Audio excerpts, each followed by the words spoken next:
Olá, galerinha São Paulina. Sou Valdinar, passando aqui para fazer uma breve reflexão sobre a situação atual do São Paulo, do Hernan Crespo. Hernan Crespo foi contratado. Antes do Hernan Crespo ser contratado, nós temos a chegada de Muricy Ramalho. Nós temos o Visoli, né, fazendo um péssimo trabalho. Depois Muricy Ramalho se encostou ao Visoli e montou o esquema 3-5-2.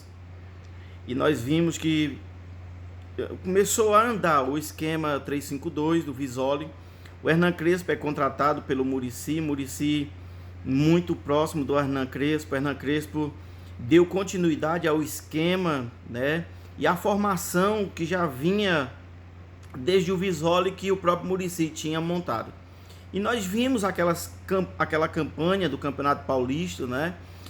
Em que o São Paulo sobrou, na verdade, no Campeonato Paulista. O São Paulo foi campeão sem reserva. O São Paulo foi campeão por merecer ser campeão, né?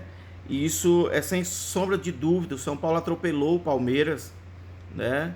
O São Paulo atropelou o Palmeiras. Um time bem montado, né? Com as substituições corretas. Nós vimos as substituições, né? Saía um meio armador, entrava outro meio armador, saía um lateral, entrava outro lateral, saía um zagueiro, entrava outro zagueiro, saía um atacante, entrava outro atacante, de forma que nós vimos, né, que o time reserva não tinha tanta diferença para o time titular do São Paulo. Daí fomos campeão, pronto. Aí Muricy Ramalho sai de perto do Hernan Crespo, de forma que causou achamos até estranho, né? Muricy Ramalho já não está mais nos treinamentos, porque Muricy deixou que o Hernan Crespo colocasse aquilo que o Hernan Crespo tem de pensamento para o futebol. E aí foi um desastre. Nós vimos que foi um desastre. Começou logo de cara o Hernan Crespo pegou o Orejuela, que era uma contratação para a lateral direita do São Paulo, de 13 milhões. O Hernan Crespo colocou o Orejuela no primeiro jogo pela Libertadores. O Orejuela matou a pau, né? O Orejuela foi muito bem, né? Fez um gol até, né? Fez um gol. O que aconteceu? No jogo seguinte, Hernan Crespo põe o Orejuela no banco. Para quem? Para Igor Vinícius, que não é um mau jogador, mas que apoia pessimamente. Eu gosto muito do Igor Vinícius, da disposição dele na defesa, defendendo, mas no ataque nós sabemos que ele é muito fraco. E o Orejuela, ele vai e mata a pau no primeiro jogo. Segundo jogo, o Orejuela pro banco. Passou. Depois, o Hernan Crespo começou a fazer aquilo que eu, Valdinar, acredito, que arrebentou com o esquema, arrebentou com os jogadores. Hernan Crespo põe o Orejuela no seu segundo jogo de zagueiro, meu irmão. De zagueiro. O que vinha dando certo, tirando o zagueiro e colocando o zagueiro.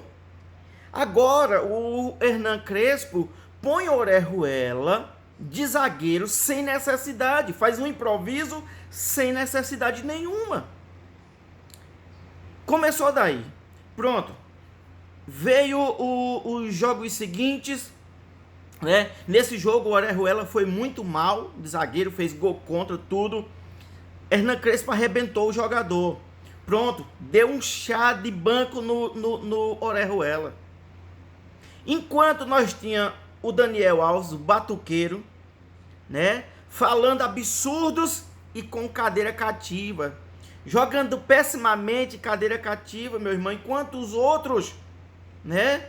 O Orejuela e o Igor Vinícius, né? No banco. O Orejuela de 13 milhões no banco. Mas o Daniel Alves com aquela pampa, né? Ganhou não sei quantos campeonatos, não sei onde, nas costas dos outros, muitas vezes, né? Alguns ele foi, né? Jogou bem, outros só ganhou mesmo, né? Então foi para frente. Vamos para frente.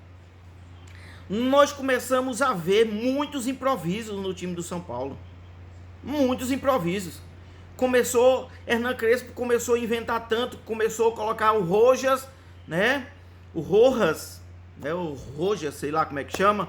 O Rojas, começou a colocar o Rojas de lateral direito, com o tal do nome chamado de ala, né? Ala direito. Meu pai eterno do céu. Péssimo. Matou o jogador. Jogador que já vinha, né? Já vinha meio cambaleando. Pronto. Vemos o Benítez. Benítez se machuca. Jogador muito importante lá na campanha, né? Do Campeonato Paulista, do título paulista.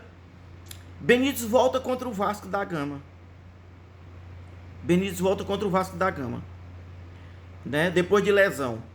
Ali o Benítez, né, não jogou aquela partida extraordinária, mas, né, coordenou ali o meio-campo, como ele faz com maestria, coordenou o meio-campo. Ele pega na bola e raramente ele perde a bola, né? Não é igual outros aí, o Nestor, não é igual o Igor Gomes, né? E outros aí que foram improvisados aí na meia, que dão um toque errado, né? Sempre tomam uma decisão errada. Meu irmão, pelo amor de Deus. Então, Benítez é o último jogo que nós vemos do Benítez. O último jogo que o São Paulo jogou fazendo para fazer gol. E fez gol mesmo no jogo, tocando aquela coisa. Depois foi um desastre. São Paulo vai disputar com o Palmeiras, levou uma lá. Olha, jogador improvisado, sem meia de criação, levou pau do Palmeiras, né? Jogo péssimo, foi eliminado sem sombra de dúvidas. Foi um passeio mesmo, na verdade. Os caras tiraram até o pé. Se não tira, tinha goleado São Paulo. Fomos desclassificados. Vem campeonato, vem Copa do Brasil. A mesma forma, jogadores improvisados. Rodrigo Nestor, que é volante, meu irmão, que não tem qualidade para ser meio armador, lá de meio armador. As decisões no meio campo, as decisões todas erradas. Ele sempre toma, claro, eu não estou criticando o Rodrigo Nestor, que aí é culpa do técnico que improvisa o jogador sem necessidade, principalmente o jogador novo, jovem. Isso arrebenta o jogador. O jogador está acostumado a jogar de uma forma, aí ele vai ter que patinar para desenvolver uma outra forma. Enquanto tem o Benítez no banco. E a reclamação é, o Benítez está fora de forma. É melhor você usar o Benítez fora de forma, colocar o Benítez para a torcida ver que ele está fora de forma, do que usar o Rodrigo Nestor, que não tem a mínima condição. Na verdade, no São Paulo nós só tem dois meios de criação, que chama-se Benítez e o Igor Gomes. Que infelizmente o Igor Gomes era um menino muito sensacional, né? Subiu da base, sensacional, mas que foi arrebentado pelo fracassado Fernando Diniz. O Igor Gomes era um menino de arranque, ele pegava a bola no arranque, no meio campo, né? E levava essa bola para o ataque na base. Quando ele sobe com o Fernando Diniz, aí o menino foi induzido a ficar tocando. Hoje o Igor Gomes pega na bola no meio campo, ele fica perdido, tonto, procurando alguém para tocar. Não dá sequência na jogada. Não pensa para frente, ele pensa para os lados para tocar. Lá, aquela coisa lá do Fernando Diniz, né? Aquela coisa ridícula do Fernando Diniz lá. E que muitos pediram perdão ao Fernando Diniz. Olha que coisa ridícula, né? Pediram perdão ao Fernando Diniz, que não ganhou um título.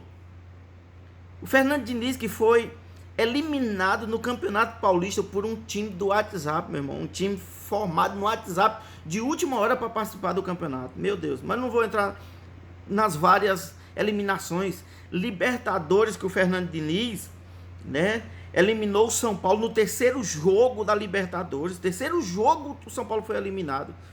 Uma campanha pífia. E o torcedor pediu perdão. Mas vamos para frente. Vamos falar. O momento é Hernan Crespo.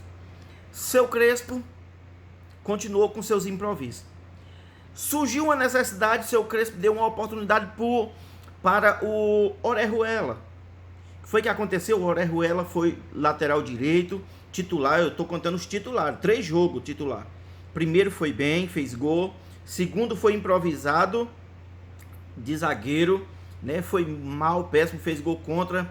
e todo mundo disse que não prestava e tudo. Terceiro jogo, Orejuela faz uma partida sensacional, extraordinária, dá um cruzamento lindo lá na cabeça do Rigoni, que faz um golaço de cabeça, perfeito. Partida sensacional.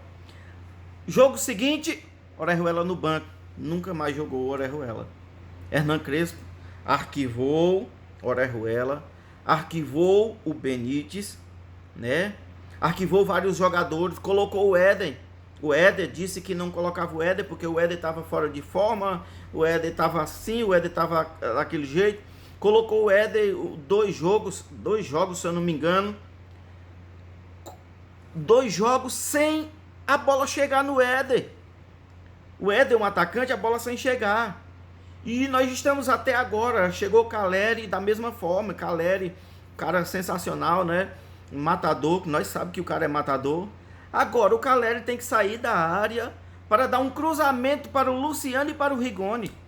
Quando deveria ser ao contrário. O Luciano e o Rigoni deveriam dar o cruzamento, né? Procurar o Caleri. O Caleri não tem a oportunidade de finalizar uma bola com tranquilidade. Nós temos visto aí o Caleri só na vontade mesmo. Os jogadores não têm como, né? A situação ficou tão difícil, o time é uma bagunça. Esse último jogo agora, contra o Cuiabá, se eu não me estiver enganado, não dá nem para lembrar, não compensa nem lembrar, na verdade, né? Contra o Cuiabá nós vimos os atacantes, Caleri e Luciano, se eu não me engano, se chocando na frente, disputando a mesma bola, os dois atacantes, ou seja, time sem coordenação, sem treinamento, sem nada. Nós vimos lá na zaga, 2 zagueiros lá, 2 jogadores, não lembro se foi o Miranda e não lembro qual foi o outro, se chocando, disputando a mesma bola, time sem coordenação. Infelizmente o Hernan Crespo, né, ele arrebentou o São Paulo. Se antes nós tínhamos um time paulista, no Paulista, que se trocava zagueiro por zagueiro, o zagueiro cansava ou precisava, né, dar um descanso, né, para o zagueiro, colocava outro zagueiro. Nós saía o Benítez, entrava o Igor Gomes, saía o quê? Um meia de criação, entrava outro meia de criação. Ah, mas o Igor Gomes não tem não sei o que, mas é melhor do que um improvisado, né? É muito melhor. Saía um lateral lá, no título paulista, na campanha do Paulista, entrava outro lateral. Saía um atacante, entrava outro atacante. Saía um volante, entrava outro volante. Saía o Lisieiro, entrava o Nestor. Saía o Luan e entrava o Lisieiro. Era volante por volante e mantinha o esquema.